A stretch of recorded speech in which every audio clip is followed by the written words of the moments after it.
Денешниот ден бележи 4 смртни случаи, меѓу кои еден велешенец на 82 годишна возраст хоспитализиран на 22 мај.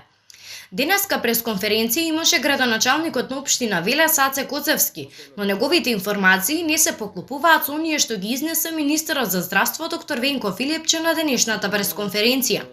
Во статистиката која што изнесе градоначалникот Коцевски, никаде не се споменува смртниот случај на 82 годишниот велешенец, додека пак министерот Венко Филипче го спомена на денешната одржана пресконференција.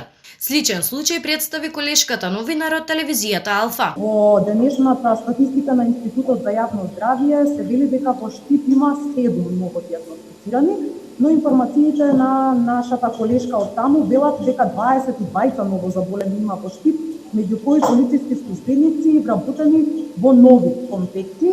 Па конкретно што се планира околу Штип и дали може да ни потврдите дека таму бројот драстично се зголемува? На овој случај министерот доктор Венко Филипче реагираше дека е можно да дојде до минимални грешки при евиденција по градови. 17 вкупно позитивни од неколку денови.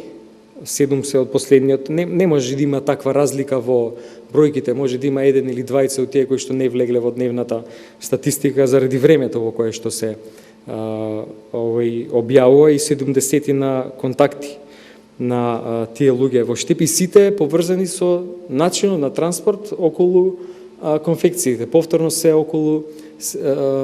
движи околу почитување на мерките. Во секој случај, сметаме дека пристапот кон дневната евиденција во врска со состојбата на ковид диагностицираните пациенти треба да биде на повисоко ниво со посериозен пристап, бидејќи сепак се работи за светска пандемија, надлежните институции треба да ги сведат ваквите грешки на минимум.